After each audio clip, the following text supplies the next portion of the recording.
उनकी समानुपालन की प्रवृत्ति तथा मधुर व्यवहार के कारण उनके संपर्क में आने वाले लोग भी बहुत प्रसन्न रहते थे। प्रारंभ से ही रविदास जी बहुत परोपकारी तथा दयालु थे और दूसरों की सहायता करना उनका स्वभाव बन गया था। साधु संतों की सहायता करने में उनको विशेष आनंद मिलता था।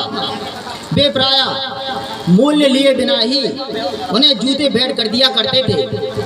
उनके स्वभाव के कारण उनके माता पिता ने उन्हें घर से निकाल दिया और वो और अपनी पत्नी के साथ पड़ोस में ही एक झोपड़ी बना के रहने लगे और अपना व्यवसाय तत्परता से करने लगे और शेष समय ईश्वर भजन तथा साधु संतों के सत्संग में व्यतीत करते थे। रविदास जी ने बताया कि सच्चे मन में ही प्रभु का वास होता है। जिनके मन में छल कपट होता है उनके अंदर प्रभु का वास नहीं होता। उनके जीवन की छोटी छोटी घटनाओं से समय तथा वचन के पालन संबंधी उनके गुणों का पता चलता है।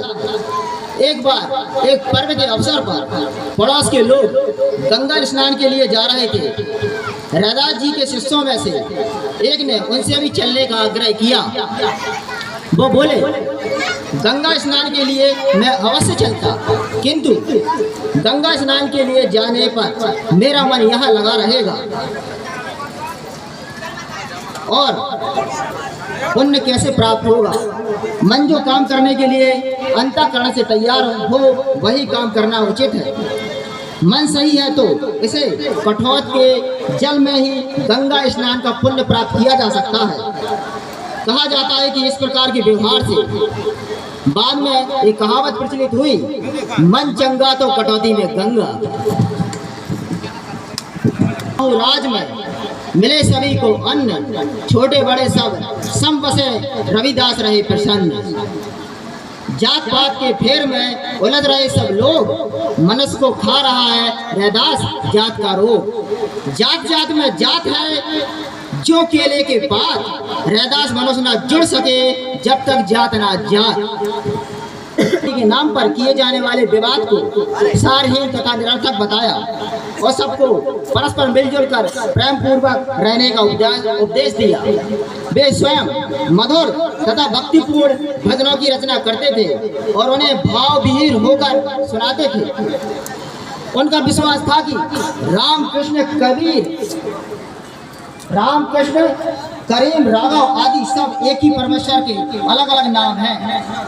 वेद पुराण आदि ग्रंथों में एक ही परमेश्वर का गुणगान किया गया है।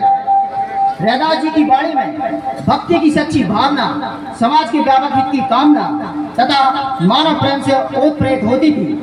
इसलिए उनका श्रोताओं के मन पर गहरा प्रभाव पड़ता था। उनके भजनों तथा उपदेशों से लोगों को ऐसी शिक्षा मिलती थी जिससे उनकी शंकाओं का संतोषजनक समाधान हो जाता था। पड़ा कि समाज के सभी वर्गों के लोग उनके प्रति श्रद्धालु बन गए। कहा जाता है कि मीराबाई उनकी भक्ति भावना से बहुत प्रभावित हुई और उनकी शिष्या बन गई थी। आज भी संत रविदास जी के उपदेश समाज के कल्याण तथा उत्थान के लिए अत्यधिक महत्वपूर्ण है।